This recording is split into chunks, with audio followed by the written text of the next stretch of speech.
Here we come. Thermonuclear candle burns. Centuries pass before return. Interstellar medium. Hydrogen and helium.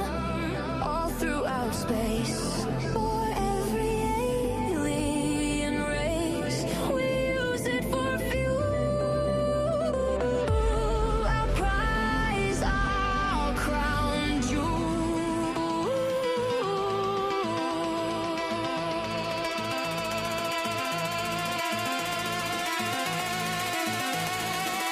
Intergalactic Christ.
Shalom and welcome to another Petach Mor podcast from Bay Abadan, teaching Noahide Judaism from Messianic Hebrews.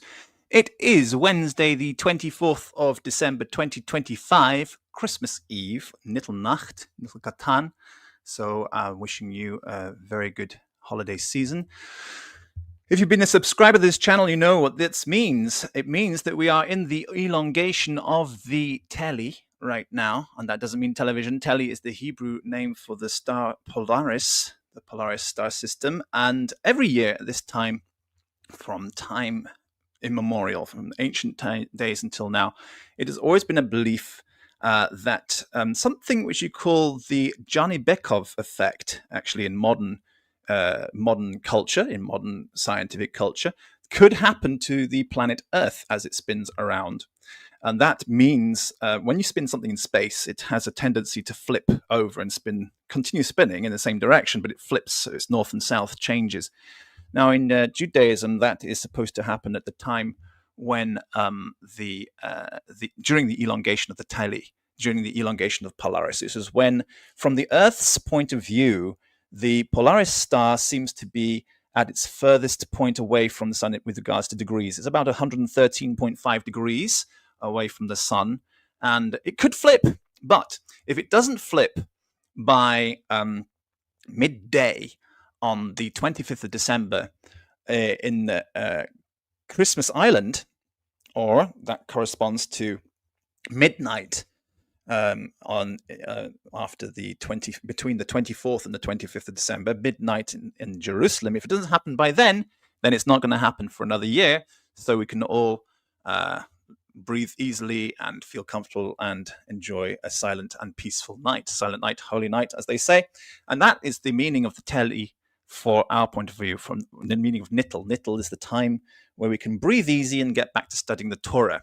As I've told you before in this channel, we don't study the Torah on this day. So we're not going to talk about Torah today. We're going to talk about something completely different. But we don't study the Torah on this day because it's considered that we will inadvertently sort of strengthen the power of the elongation of the Teli and thereby create the end of the world by doing so. So we practice Bittul Torah in doing so. Instead, we practice Bittul Torah until midnight, at least where as long as your midnight has passed in the Holy Land, and then we can practice study Torah again. So we're encouraged to wake up at midnight in Judaism, light a candle, and study some Torah. Or, of course, you don't need to light a candle these days. You can turn on the light if you want to study some Torah these days. But lighting a candle is a little bit more cool, I think. So that's what I'll be doing. And so I've got something completely different to talk about for you to you today. This week, Bey Abidan got priority on patent pending for a new kind of spacecraft. Believe it or not, we actually successfully did it. I told you about this back in the summer, 6 months ago, and it actually works. It really actually works. And I can't believe it. But I mean, it's going to happen somewhere, sometimes. Someone's going to come up with it. And it just so happens that we actually have the patent on that. So that's going to be big news this year. It's going to start spreading. We're going to push that as much as possible. And by the end of this year, if you think that also nobody's heard about such a thing, of course they haven't right now, but by the end of this year, I think everybody will have heard about this thing. Everybody. So it's going to be big. So like and subscribe and make sure you stay tuned to this channel because it starts here. It started here. How silently, but it all came here. It started here. So I've got some, I'm not going to spill the beans for you right now because it's still early days and we've only just got the patent pending on that. We've only just got the priority on that. And so as not to muddy the waters and make sure that it doesn't get confusing for the patent office as they're going through, because it'd be about 18 months before the patent office publishes this. And so we will just give you some hints about it until then. And of course, if anybody's interested in contacting us to sponsor this, then get in on the ground floor before it's too late. So I put in what I could to certain AIs. I'm not allowed to say exactly what I put in, but I put it in and I asked basically, very simply, is it possible? I mean, can we build this now? And will it work? Can we build it? Will it work? And I stuck the details into these AIs to see what each one had to say. Very interesting. So I'll do a short one here, and just to sort of whet your appetite a little bit, and see if that's something which catches your attention. So we're going to do Gemini first. Gemini. We've got Gemini in here. And I don't think I'm going to share the screen, because if I share the screen, then you will probably see the details which you're not allowed to see. So it says, will it work? The verdict. Yes.